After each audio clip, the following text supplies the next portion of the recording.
Muy bienvenidos y bienvenidas a este episodio 5 de ADN Jechu.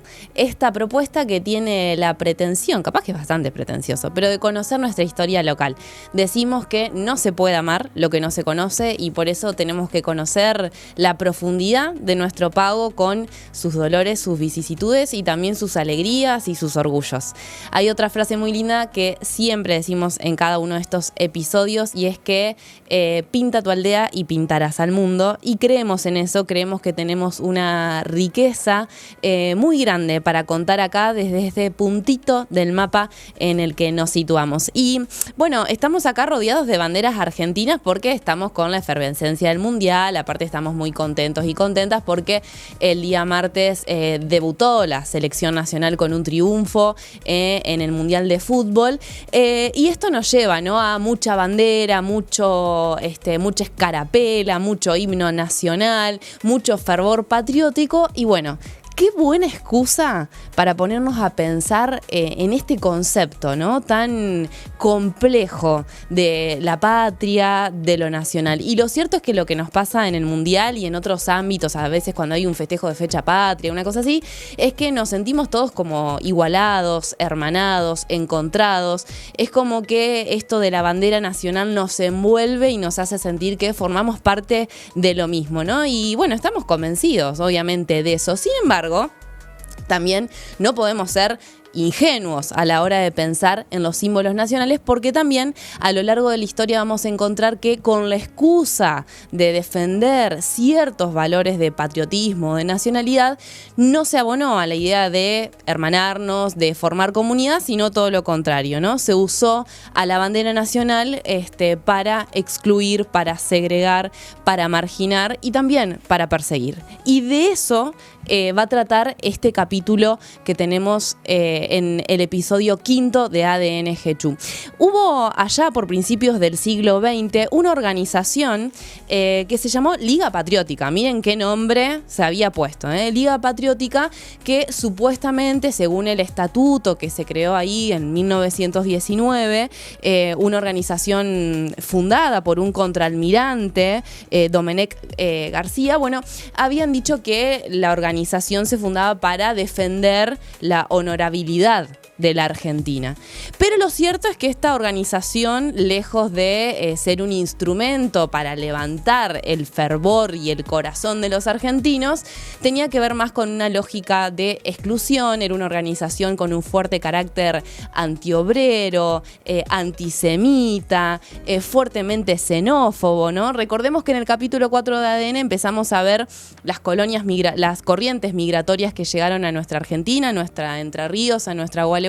Bueno, a no todo el mundo le cayó tan bien estas corrientes migratorias y la Liga Patriótica un poco denunciaba, ¿no?, aquellos problemas que traían estos obreros y estos trabajadores que venían de otras partes del mundo a nuestro territorio. Y bueno, así fue como esta organización, que era una organización, podemos decir, abierta, ¿no? Tenía su estatuto, tenía su organización, tenía su presidente, formaban parte de él grandes dirigentes políticos conservadores, radicales, sacerdotes, militares, policías, miembros de la sociedad rural, del Jockey Club.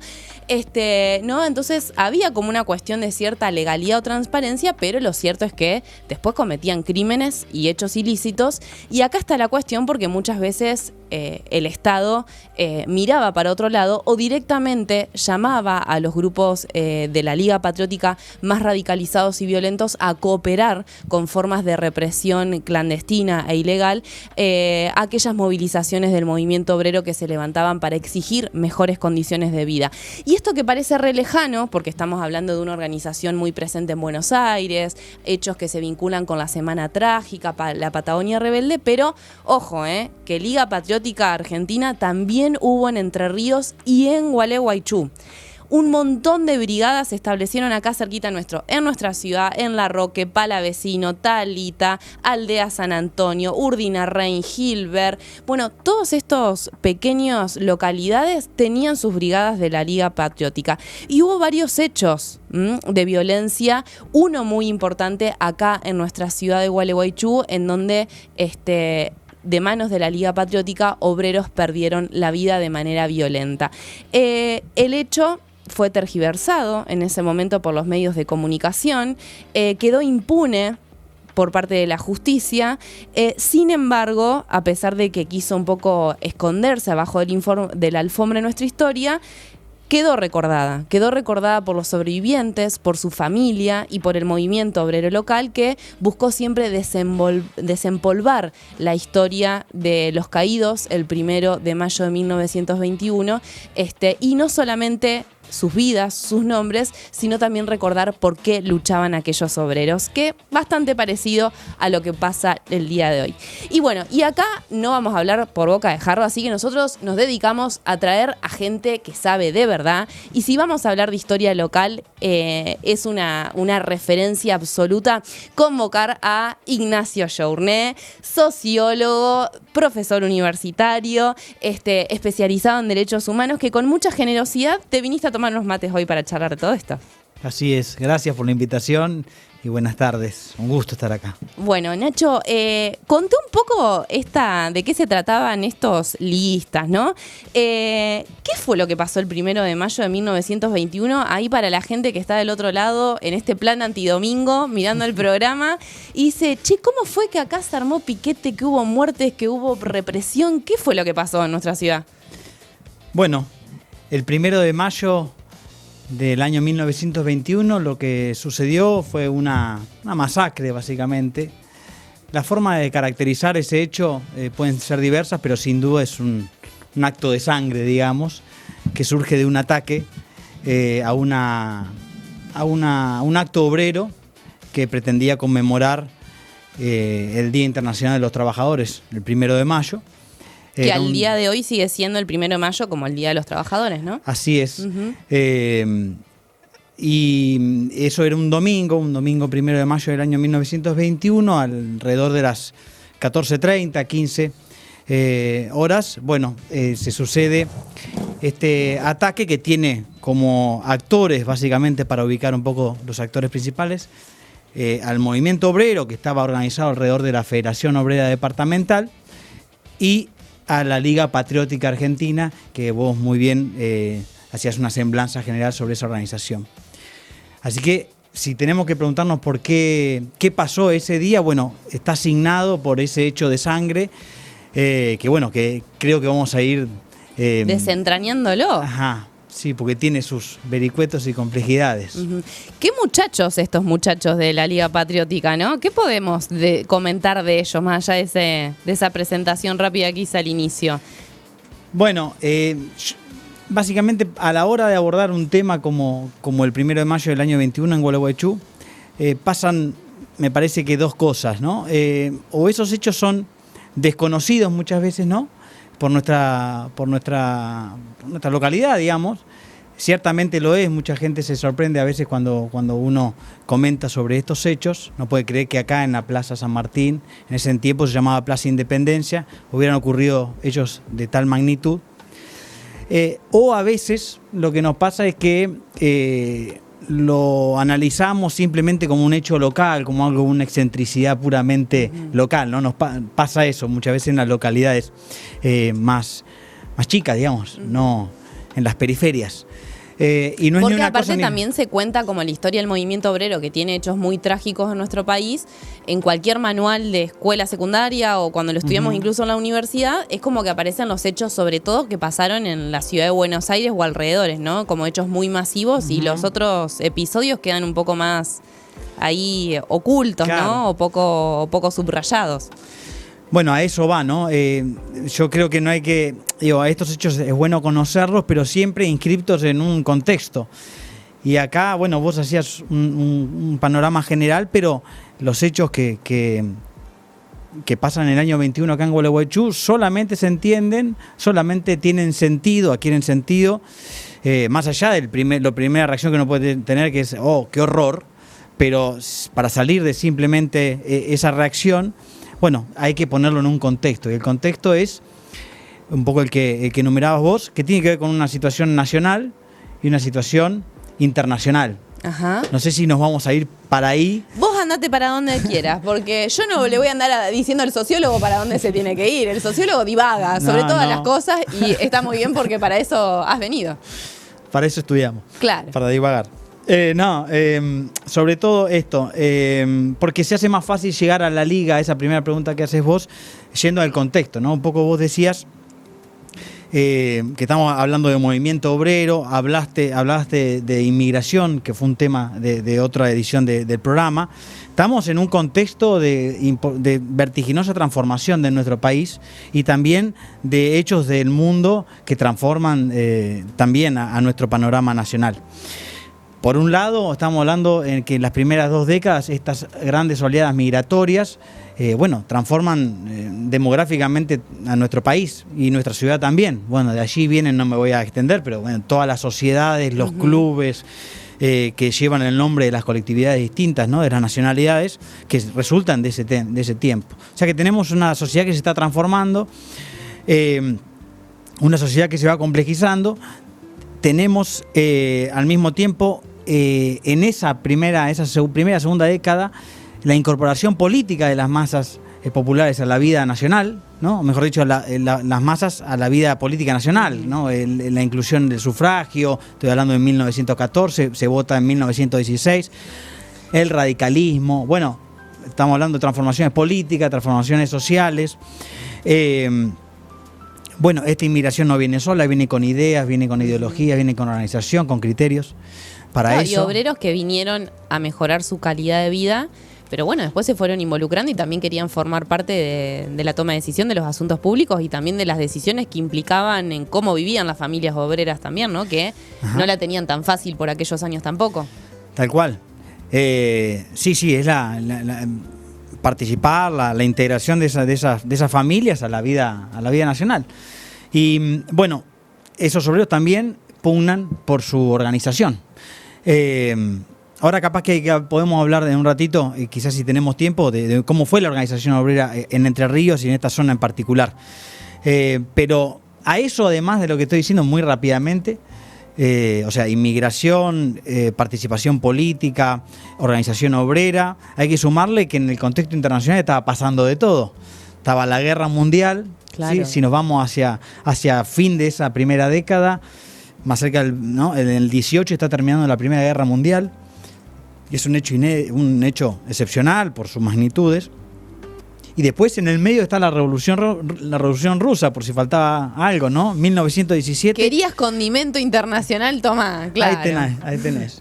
1917, bueno, revolución rusa, las ideas del comunismo al poder, ¿no?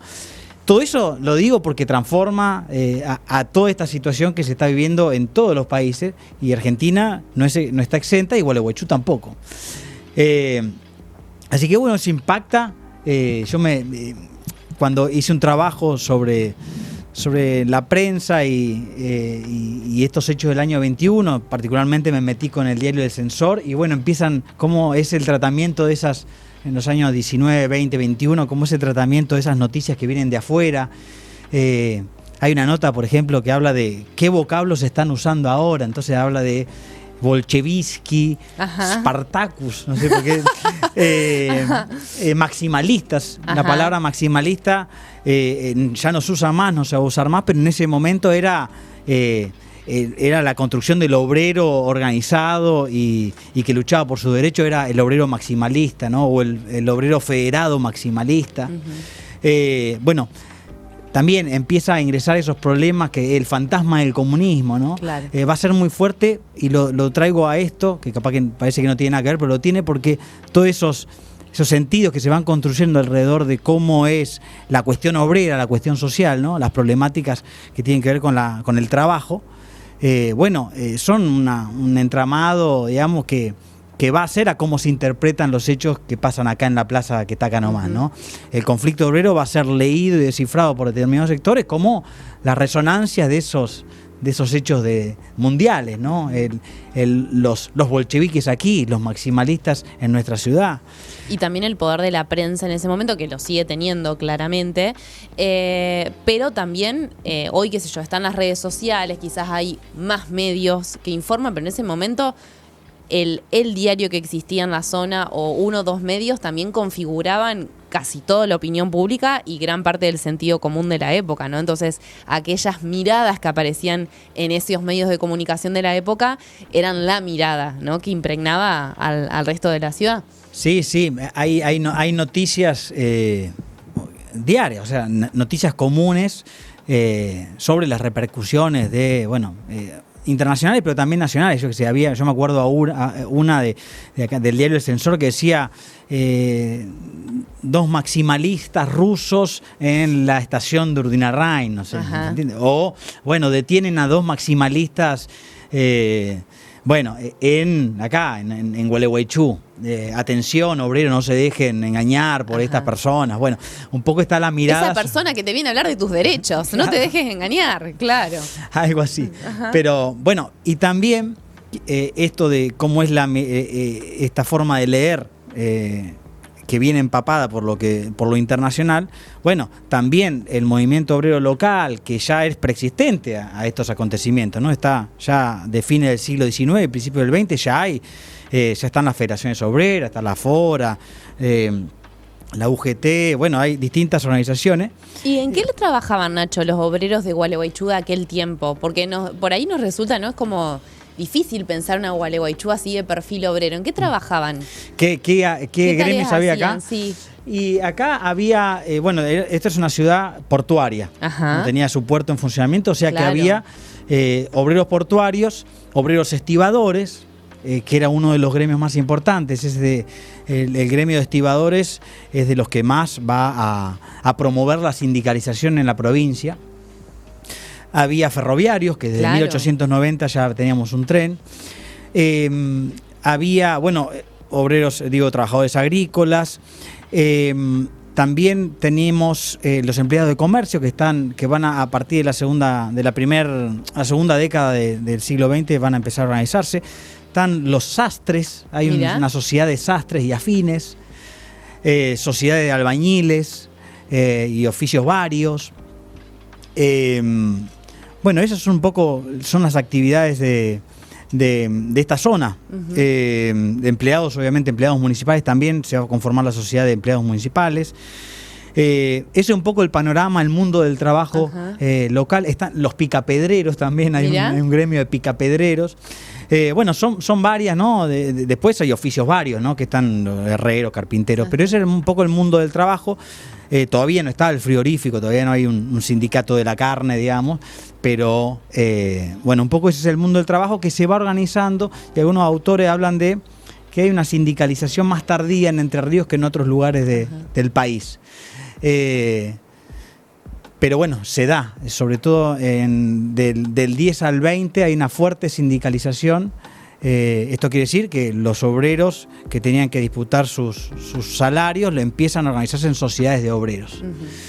Para que todos nos entiendan. No es nada más complejo que eso, ¿no? Asociarse para disputar el valor de la hora, las condiciones de trabajo. El sueldo, cómo trabajás, la calidad de tu trabajo. Tal cual. Así que en esa función va a ser muy importante, ya les digo, los estibadores, los estibadores que tenían distribución en toda la provincia, y la FORA es la Federación Obrera Regional Argentina, que va hacia el año 18-19, lanza unas giras para promover la sindicalización, la conformación de sindicatos de obreros, y va a venir acá en Entre Ríos en esas giras. De hecho, el secretario general de la FORA va a ser el encargado de esta zona y va a empezar a promover la sindicalización. Entonces ya para el año 18-19 tenemos nuevos sindicatos, y en Gualeguaychú particularmente eso se da mucho. Digamos, hay los delegados de la FORA Nacional, la Federación Obrera Regional Argentina, que son de orientación sindicalista, van a verse sorprendidos cuando llegan a Gualeguaychú diciendo acá el 70% de los trabajadores ya están sindicalizados para el año 20, ¿no? Así que el impulso es muy fuerte en este contexto. Así que ya tenemos un movimiento obrero activo que también nos muestra un rostro de la ciudad que es distinto al rostro de hoy, ¿no? Una ciudad ferroviaria, portuaria, asociada a ese modelo agroexportador que fue también el que necesitó de mucha mano de obra migrante, ¿no? Que por eso también Argentina abrió sus puertas a migrantes con la intención de que vengan a trabajar. Lo que no querían es que los trabajadores vengan después a querer vivir bien, digamos, ¿no? Esa era un mango aparte, digamos, la discusión. Así que bueno, de la mano de las organizaciones obreras y de estos trabajadores que eran, ¿no?, migrantes, y que también la sociedad criolla más alta empezó a decir, che, no me gusta tanto, ¿no? Que vengan acá con su cultura, con sus ideas, con sus historias, con sus símbolos nacionales, no me cabe tanto. Y bueno, y ahí empezó una reacción. O sea, se organizaban los obreros, pero empezaban a aparecer las otras organizaciones antiobreras, podemos decir. Sí, agrego algo que conecta las dos cosas. Esta reacción tiene que ver con que al mismo tiempo las organizaciones obreras van logrando cosas. Y acá a nivel local van empezando a, para decirlo un poco bien claramente, van arrancando conquistas chiquitas, pero las van haciendo, ¿no? Por ejemplo, hay conflicto en la Casa Goldaracena, que es muy conocida. Sí, claro. La Casa Hermanos Rossi, ¿no? Todas serialistas, digamos. Que, bueno, que la lucha de los obreros es porque les reconozcan en las negociaciones la existencia de estas sociedades, porque eso no estaba dado por si no, ¿qué tal? Nos juntamos, hicimos esta sociedad de obreros estibadores. Bueno, el empleador puede no reconocerte, dice, no, yo charlo con ustedes por separado. Claro. Charlo con el que me conviene. Claro. Pero la primera lucha fue esa, que los reconozcan. Y eso lo logran después de algunos paros. Particularmente logran que la Casa Goldaracena y después la Rossi reconozcan las 8 horas, por ejemplo, la jornada de 8 horas, que se va a sancionar recién en 1929 legalmente en Argentina. Ya en el año 20 los obreros locales no son los únicos. Mirá qué bien los obreros gualeguaychuenses. Sí, entonces es una cuestión de activar en el siglo XXI. Tendríamos que tomar esos ejemplos. Tal cual. Hay acciones de solidaridad, por ejemplo, hay un conflicto con el empleado de comercio en la Casa Gali, y acá local, y entonces se unen los otros obreros, los portuarios, bueno, los carreros, y hacen también un paro solidario y logran la reincorporación de unos empleados que habían sido echados, por ejemplo.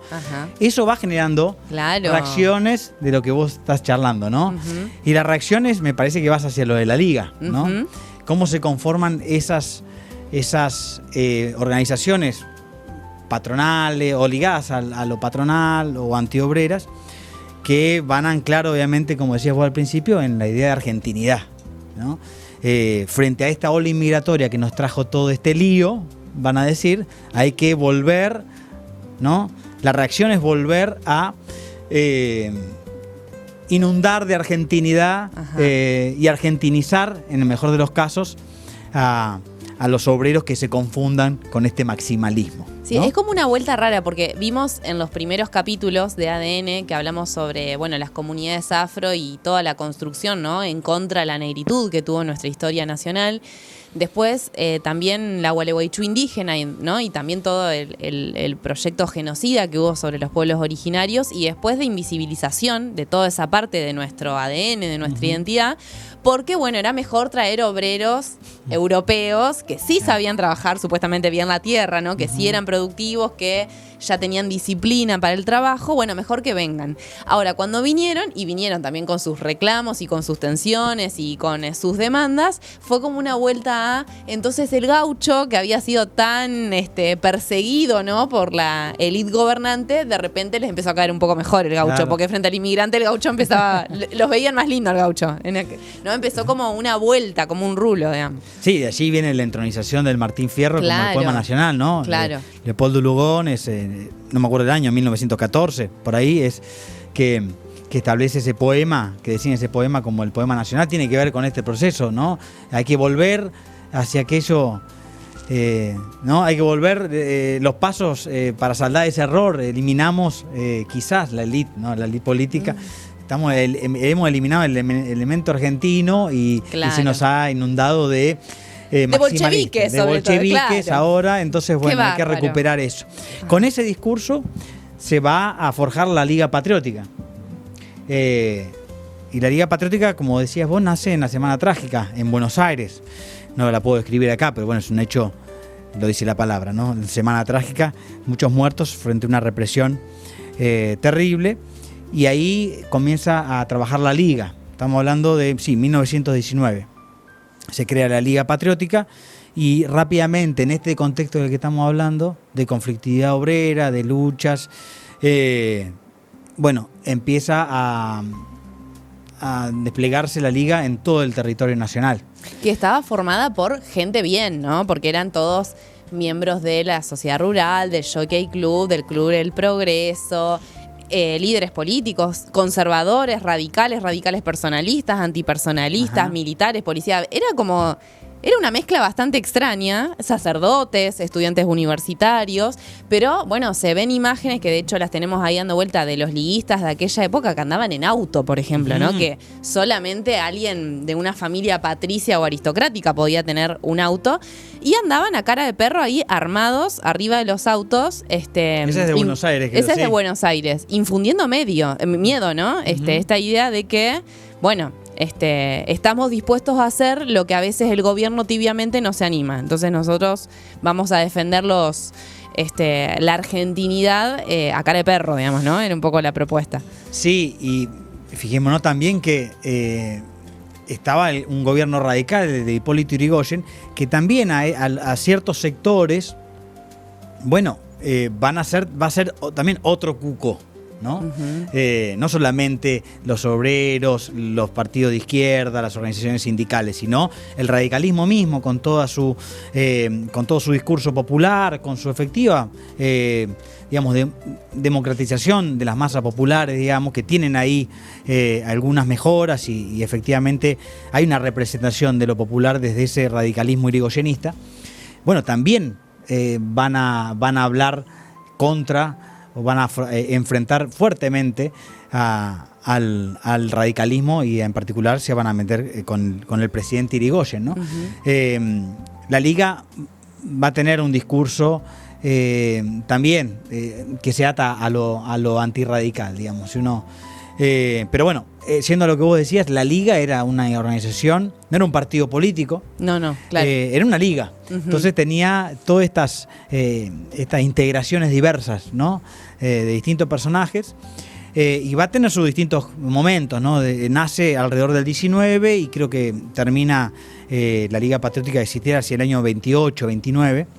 Pasa por distintos momentos, pero el más álgido, digamos, de participación en conflictos y de represiones es entre el año 19 y el 21 efectivamente. Y ahí está Gualeguaychú. Ahí está. Y antes de Gualeguaychú, antes de irnos a la pausa, cuando volvamos vamos a contar exactamente cómo fue lo que pasó acá en la plaza y cómo fue también que se recuperó la memoria sobre estos hechos, porque fue algo que se quiso ahí como dejar de lado, pero ¿es cierto que hubo antecedentes en Entre Ríos de acciones violentas por parte de la Liga Patriótica? ¿Qué hubo antes de Gualeguaychú? Bueno, como evento, antes del 1 de mayo está el 11 de febrero del 21 en Villaguay. Ahí hay un acto obrero que se convoca pidiendo la libertad de 3 obreros que habían sido detenidos en Villa Domínguez, y que estaban detenidos hacía varios días en la jefatura de Villaguay. Aparte, toda una zona con muchos migrantes de la colectividad judía también, ¿no? De hecho, el gaucho judío que después se popularizó a nivel nacional viene de esta zona de Entre Ríos, ¿no? Del centro este. Sí, de hecho, varios de los detenidos y de los heridos son de origen judío. Y la prensa lo va a hacer saber. Ahora después, es muy claro, ahí sí se aflora el antisemitismo muy fuerte. Pero yendo a ese hecho, lo que pasa en pocas palabras es que los obreros hacen ese acto pidiendo la libertad de esos 3 detenidos.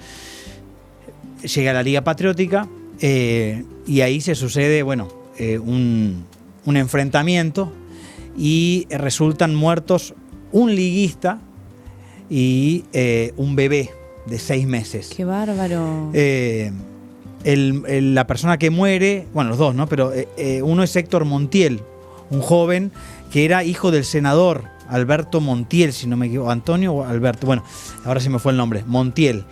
Montiel era miembro de la Liga. De la Liga, sí. Y su padre es senador. Y su padre es senador. Héctor muere de un balazo.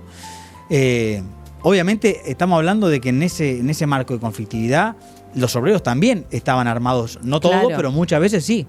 No las familias quizás, pero algunos en esos tiempos también había armas. Así que ahí se sucede un enfrentamiento, no queda claro quién le dispara, pero muere efectivamente Héctor Montiel y una bebé, ya digo, de una familia obrera de 6 meses. Y bueno, eso un poco prende la sangre de la Liga, y capaz que después podemos ver por qué se hizo un acto el 1 de mayo del año 21 y tiene que ver con vengar un poco este conflicto y esta muerte del hijo del senador y liguista Montiel.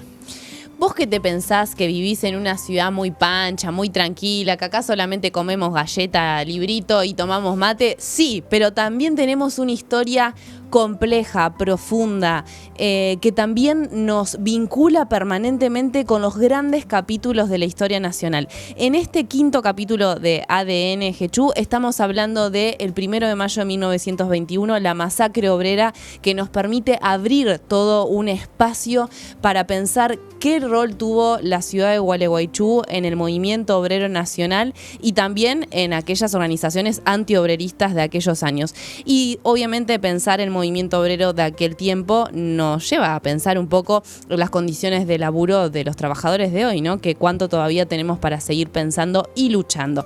Quédate ahí un segundito, no te pierdas que se viene la mejor parte en este segundo tramo del episodio 5 de ADN Jechú. No te vayas.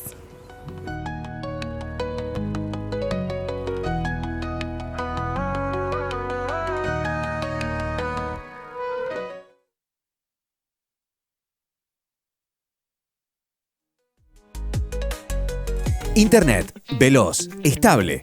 Ecotel, la fibra óptica local.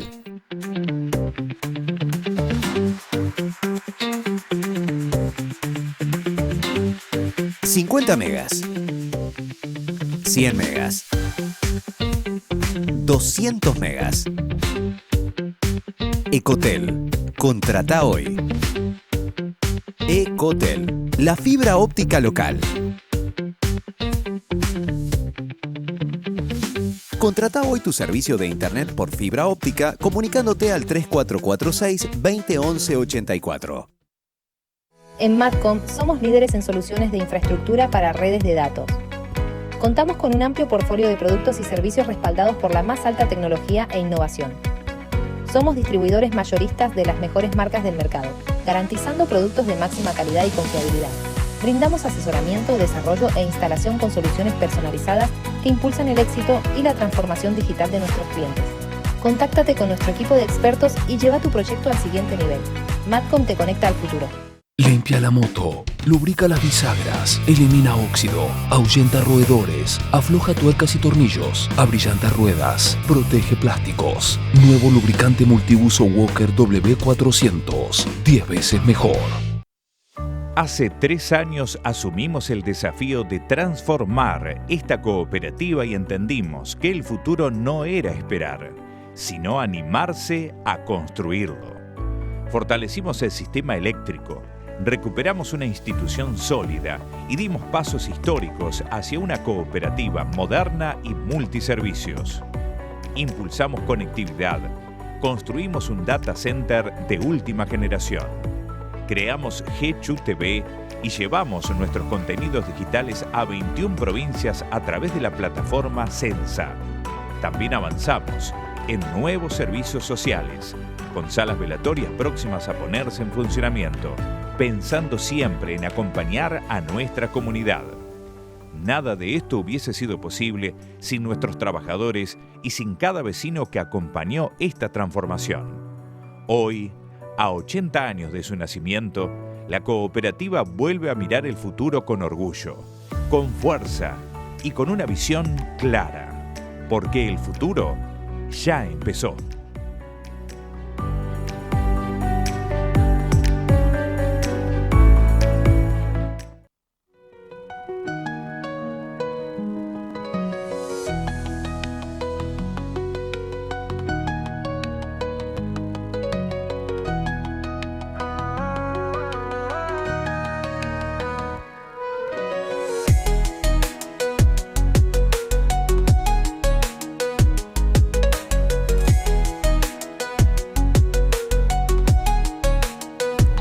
Y acá seguimos con este quinto episodio de ADN GECHU. Estamos hablando de la historia del 1 de mayo de 1921. En el corte nos pusimos a hablar con Nacho Journet, que es nuestro invitado especial de hoy. Parece que estamos contando chusmerío actual, pero no estamos hablando de los chusmeríos de la década del 20, porque nosotros somos así, de ñoños.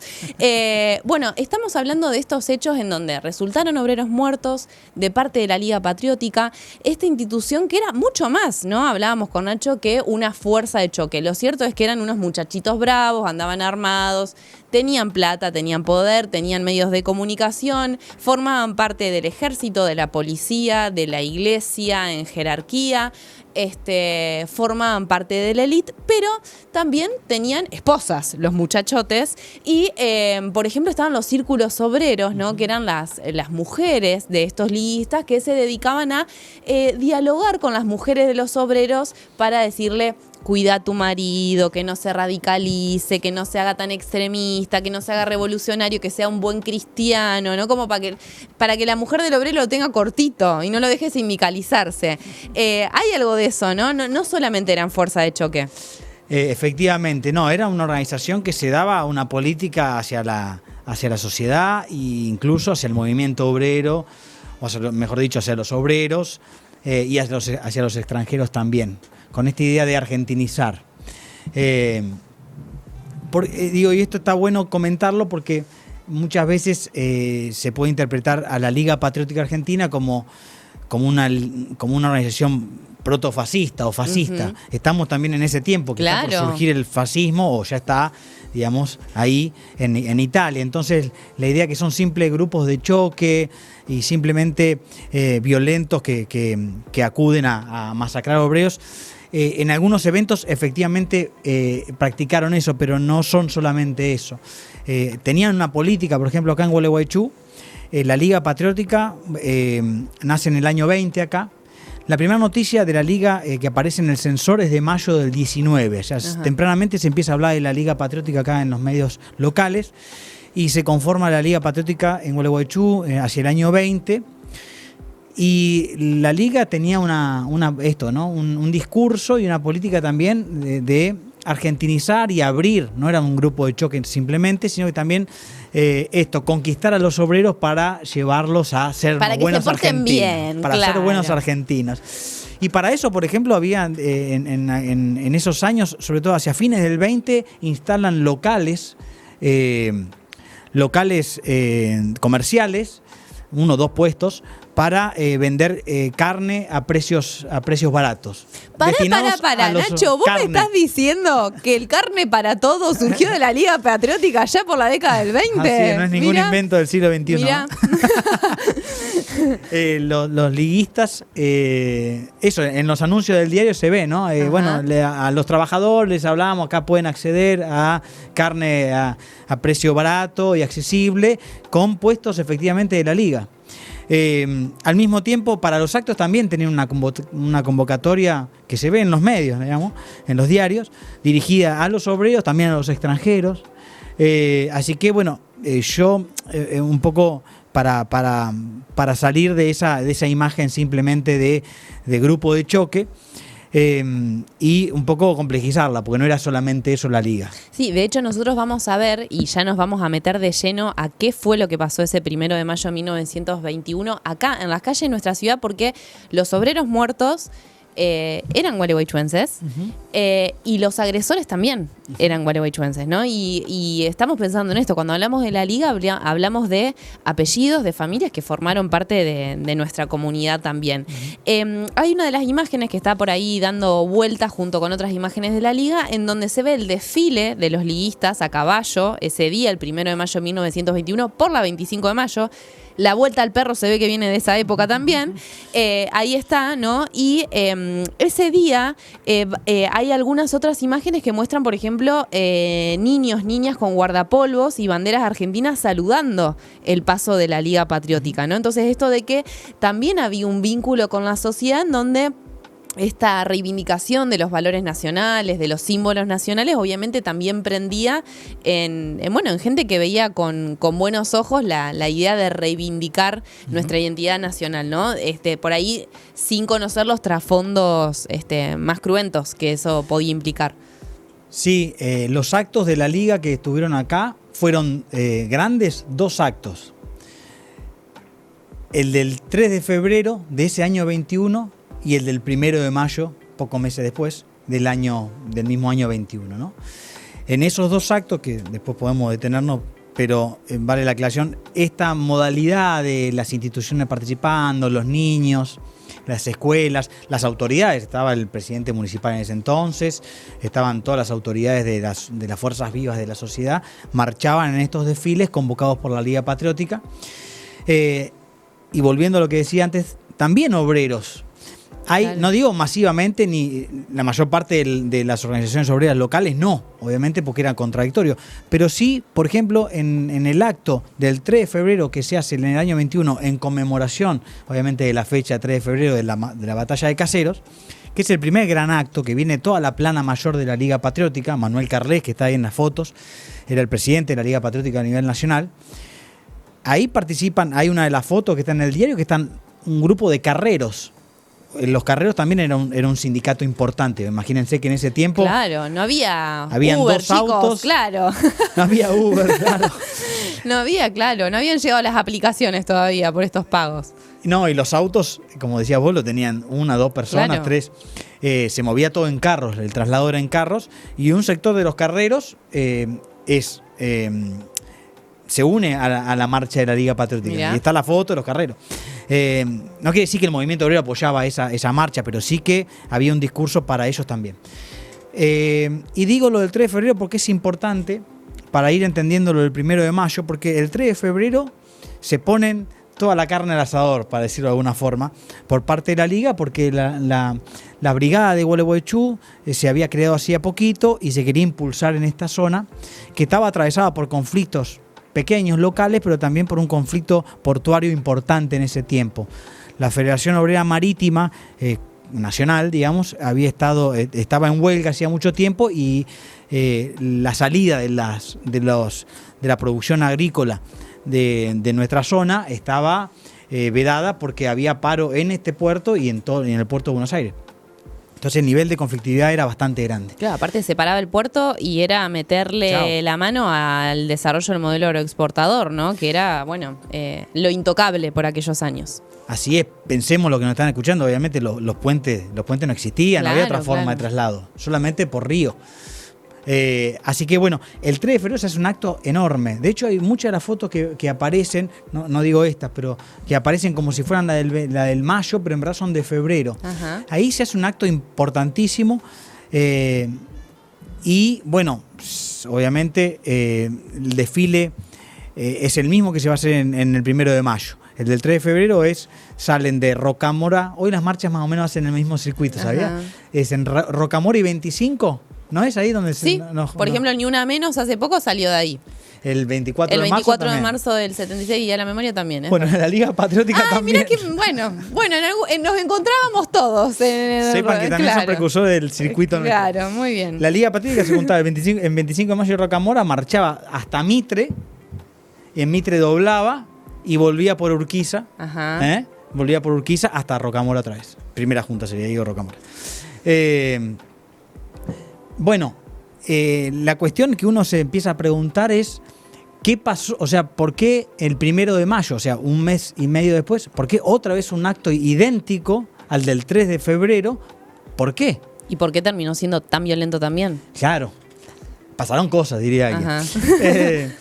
Bueno, pasó lo de Villaguay, por lo menos la interpretación que uno puede llegar a tener es que en función de esa muerte que decíamos en el bloque pasado, de este muchacho Montiel, hijo de un liguista, desata la furia. Una especie de venganza. Yo lo entiendo así. Porque si no nos explica que un acto idéntico, se haga en la misma localidad. Hay un montón de localidades en el país. Porque otra vez la plana mayor de la Liga, otra vez toda la fanfarra y toda la misma dinámica a los 2 meses. Yo creo que es por la cuestión de los sucesos de Villaguay que tuvieron como un muerto liguista. De hecho, si puedo, leo un poquitito. ¿Cómo no? Porque la convocatoria, el 16 de abril se anuncia que se va a hacer, quiero que se ubiquen los que nos están escuchando, 16 de abril del año 21, se anuncia que se va a hacer el 1 de mayo por el día del pronunciamiento, día de pronunciamiento de Urquiza contra Rosas, ¿no? En homenaje a ese hecho, se anuncia el acto del 1 de mayo. Hay una búsqueda de una excusa para confluir con el acto obrero, pero lo dice en estos términos la invitación de la Liga. Dice en el diario: la Liga Patriótica Argentina, legítima tuteladora de las glorias y tradiciones patrias, os invita a desfilar por las calles de Gualeguaychú. Mientras que todos los elucubradores de resabios ajenos que pregonan la anarquía ha de encontrar en los entrerrianos de hoy hidalgos y valientes como los de ayer y como los de mañana, el brazo y el puño fuerte que los reprima de sus desmanes. Ok. Lo estaban dejando bastante en claro, ¿no? Ajá. O sea, muchas dudas no hay, ¿no? Como que arrancó dulce, pero terminó terrible ¿no? Como que invitaba, pero si no venís, te vas a encontrar el puño cerrado y duro. Ajá. Eso me parece que un poco en la convocatoria hay algo de eso, ¿no? Hay algo de que esta vez no convocamos simplemente para conmemorar una fecha, sino que hay algo ahí enfrente que son estos maximalistas, obreros, malvados, federados, que, bueno, los vamos a encontrar, se van a encontrar con nuestro puño frente a sus desmanes. Así que el 1 de mayo del año 21, ese es el ánimo. Y bueno, suceden los hechos de sangre, ¿no?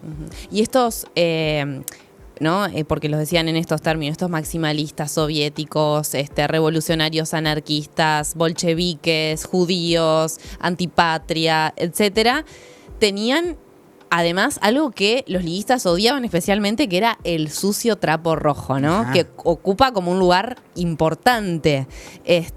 Ese día y en la construcción de memoria también. ¿Qué fue lo que pasó con la bandera roja de los obreros ese día? Bueno, ese día a las 15 horas estaba programado el acto obrero. Iba a empezar a esa hora, se había pedido autorización a la municipalidad, era una fecha clavada en el calendario, no es que era una protesta eventual, era una conmemoración obrera. Se habla de 1.000 personas. Mucha gente. Imagínense, claro. 20.000 personas era la población. Claro, mucha gente. Es como que hoy haya una marcha de 20.000, 30.000 personas en Gualeguaychú. No hay. En ese tiempo, 1.000 personas en la plaza, convocadas para conmemorar, familias, obreras. Y bueno, la bandera roja estaba porque era el símbolo del internacionalismo proletario, de la organización obrera a nivel mundial. Y en esa fecha, obviamente, era oportuna. Lo que pasa es que el desfile de la Liga Patriótica es a la mañana. A las 10 de la mañana salen de Rocamora y 25, hacen todo ese circuito y van luego todas las brigadas de toda la zona a el hipódromo, que estaba ahí, o sea, volviendo por Rocamora, seguían derecho.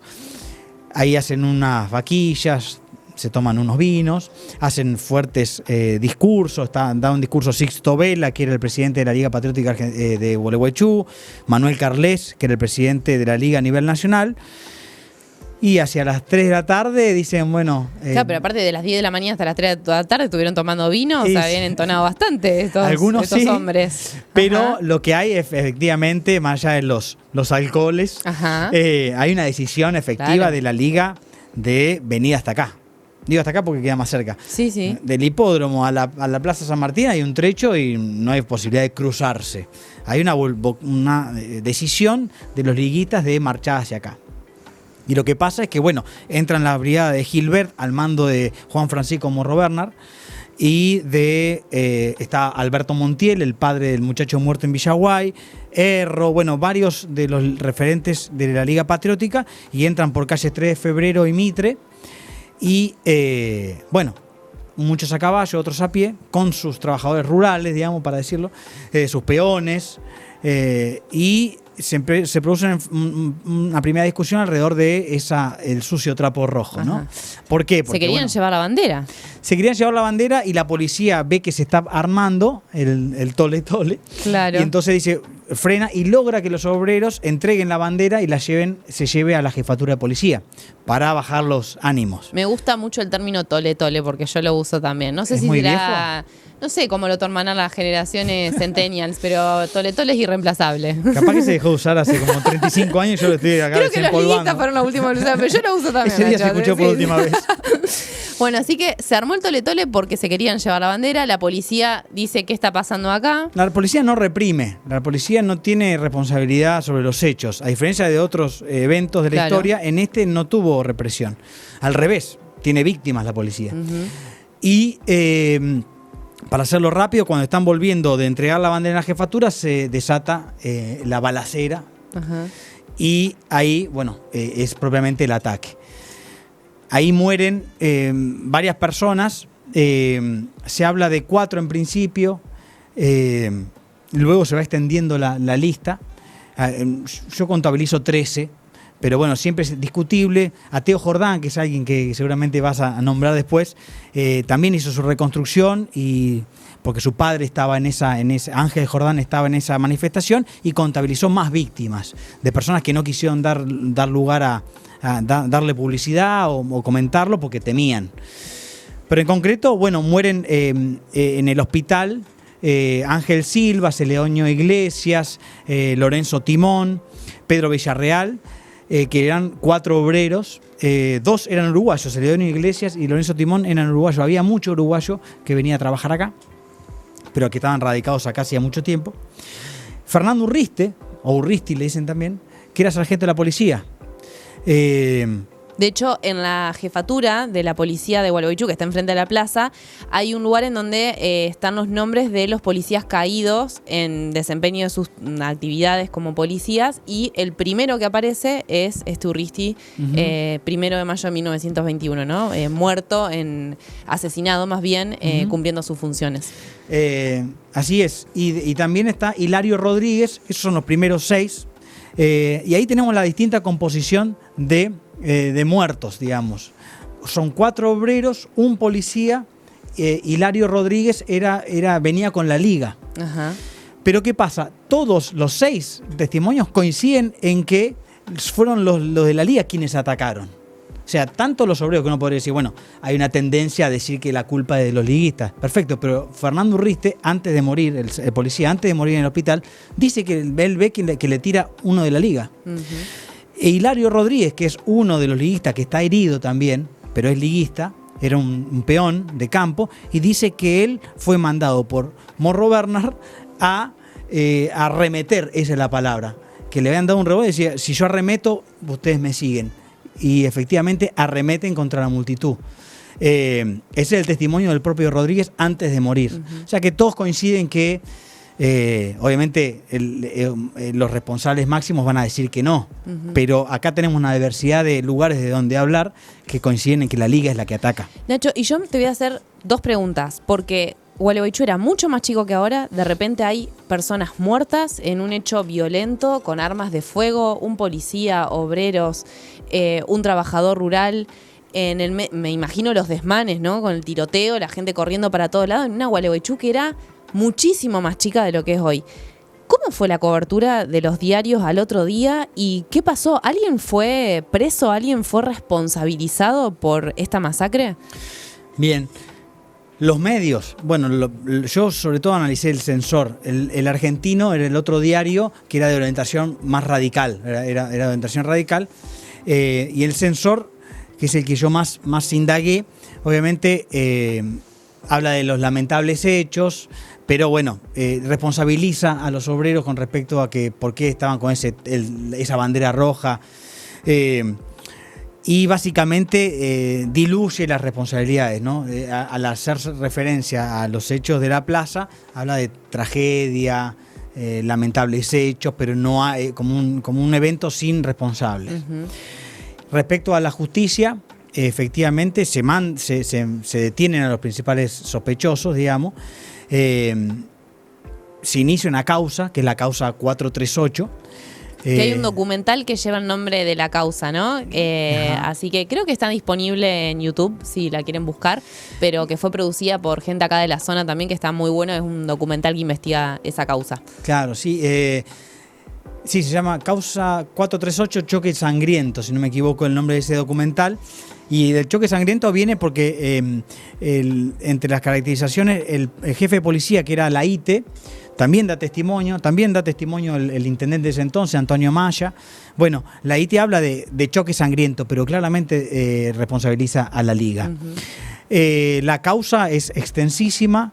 Vienen 2 diputados socialistas, Antonio de Tomaso y Federico Pinedo, por las repercusiones nacionales, vienen a investigar, digamos. La cuestión es que se demora, para hablar en términos concretos, se demora, se hacen indagaciones, obviamente se toma testimonio a todos los principales testigos y acusados. Entre los acusados está, ya le digo, Juan Francisco Morro Bernard, Erro, está Luis Alduna, que era el jefe de la Liga Patriótica de Villaguay. ¿Quién más está? Bueno, hay un montón, ¿no? Garbinos, Luis Delfino. Bueno, hay varios que luego, vamos a ser sinceros, se va disipando, se va extendiendo la causa, dura 6 años la investigación y en 1927 se cierra por prescribir la responsabilidad. Es decir, que la justicia nunca condenó a los responsables de esta masacre obrera. Y hablar de lo que sucedió también implica poder subrayar a las personas que trabajaron y se arriesgaron también para conservar estas memorias, porque también el silencio tenía que ver con el miedo, ¿no? Frente a la violencia, de alguna manera protegida por el gobierno, protegida por el sistema de justicia, diluida por los medios de comunicación de aquel tiempo. Bueno, efectivamente el miedo fue lo que imperó. Sin embargo, como Ignacio refería, hubo uno de los sobrevivientes, un trabajador que fue Ángel Jordán, que fue el que se quedó a la custodia de esa bandera roja y bueno, que la custodió por décadas con mucho recelo. Esa bandera roja se transformó en símbolo. Él un poco, ¿no? Su hijo, Ateo Jordán, que tenemos algunas imágenes ahí, que fue un militante de la memoria, ¿no? De la historia obrera gualeguaychuense, se fue hace no tanto tiempo, ahí tenemos imágenes de Ateo. Siempre contaba que su nombre se debía a que su padre ese día de la masacre vio disparos que venían desde el techo de la catedral y había jurado ponerle Ateo a uno de sus hijos y sobrevivía. Y bueno, sobrevivió y a Ateo no le dejaron ponerle ese nombre, le pusieron Teo Jordán porque en el registro civil no lo dejaron poner Ateo, pero fue siempre Ateo Jordán, conservó la bandera y en esto de atar las memorias, recién hubo un homenaje, ¿no? Como formal a la historia de la masacre obrera del 21 por parte de la CGT, de la Confederación General de Trabajadores de la Argentina, en 1983, después de la vuelta de la democracia, que en el cementerio local también pueden ir. Hay una columna trunca, una columna blanca trunca, que se erigió ahí en memoria de los obreros caídos. También por aquellos años se escribió el primer libro, que lo tengo acá. La otra vez, nuestro control, que es tan maravilloso, lo quiero tanto, siempre está atento, hizo un primer plano de mis manos sosteniendo un libro y yo tenía las uñas tan feas. Prometo trabajar en mis uñas para el próximo capítulo. Ahora las tengo re feas también. Pero lo importante no son las uñas, es el libro. Y este libro lo escribió Darío Carraza, un dirigente político del radicalismo de nuestra ciudad, que escribió Gualeguaychú 1921 apuntes sobre la cuestión social y recupera, ¿no? Es la primera publicación que recupera en tono de investigación qué sucedió en aquellos años. Y por supuesto no podemos dejar de hacer referencia, si hablamos de la historia del movimiento obrero en Argentina y también con una mirada general y federal, todo lo que escribió Osvaldo Bayer, que fue también, que visitó muchas veces la ciudad de Gualeguaychú, era muy amigo de Aurora Fracaroli, madre de Plaza de Mayo de nuestra ciudad, y en más de una ocasión y en más de uno de sus libros, Osvaldo Bayer rescató la masacre obrera del 21, ¿no? Así que bueno, tenemos en la Plaza San Martín una placa de conmemoración, en el cementerio local tenemos también esa columna trunca, ¿no? Que habla de la vida truncada justamente de estos trabajadores. Tenemos algunas publicaciones, tenemos algunos documentales. Nos va a quedar para la historia este capítulo de ADN GECHU. Nacho, ¿y por qué te parece que es importante hoy, más de 100 años después, seguir pensando en estos hechos que forman parte de nuestro ADN, ¿no? De nuestra identidad? Porque bueno, la identidad está compuesta de cosas lindas y feas, de ausencias, de presencias. ¿Qué es lo vital de recuperar este tipo de hechos? Qué pregunta. Bueno, yo creo que ayuda en la memoria de cada gualeguaychense ubicar este hecho, que aunque nos quede lejos, ya queda 105 años, ya fueron. Bueno, ubicarlo ahí da más profundidad, ¿no? Da mayor dimensión a problemas que tenemos en el presente. No es nada más que una evocación nostálgica del pasado, sino que la memoria tiene que ver con, bueno, que la historia tenga un sentido en el presente. Me parece que ayuda a pensar problemas nuestros, realidades nuestras de nuestro presente, vinculadas con el mundo del trabajo, con la expresión, con la conmemoración, pero sobre todo con la cuestión del trabajo y nuestros derechos. Bueno, pensar, saber, dimensionar que nuestra vida tiene que ver con esas luchas, que tiene que ver con esa historia, que obviamente nos trasciende, pero que somos parte. No somos una isla, sino que somos parte de esa historia. Hermoso. Bueno, y agradecer a Ignacio Journé, sociólogo, un investigador muy autodidacta también en sus investigaciones, fue parte de la construcción del Museo de la Memoria. No podemos dejar de mencionar nuevamente a Teo Jordán, que vivió una vida, ¿no? Y nos transmitió con mucha generosidad, al igual que hoy Nacho, todo lo que pudo aprender y pudo contarnos de aquellos años. Pensar también en Osvaldo del Monte, que fue también un historiador muy autodidacta local, que gracias a él hubo una transmisión generacional de estas memorias. Y bueno, nuestra identidad, nuestro ADN está compuesto por este multiuniverso de cuestiones, de hechos, de identidades que se superponen, que se complementan.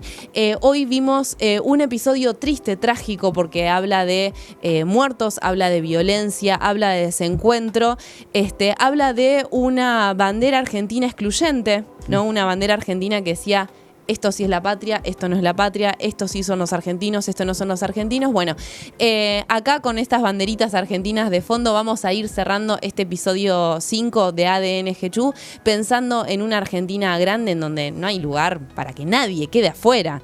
Todos entramos ahí con nuestra multiplicidad de formas de comprender el mundo, la realidad. Y bueno, y en buena hora que estas historias de lucha, de valor y de memoria nos inspiren un poquito para los tiempos que corren, que no están nada fácil. Gracias, GECHU TV, por abrir este espacio para la memoria y la historia local. Y muchas gracias, Nacho, por dedicarnos esta hora para aprender tanto de vos. Gracias a ustedes por la invitación. Bueno, te quedás ahí del otro lado y nos vemos en el 6º capítulo de ADN GECHU.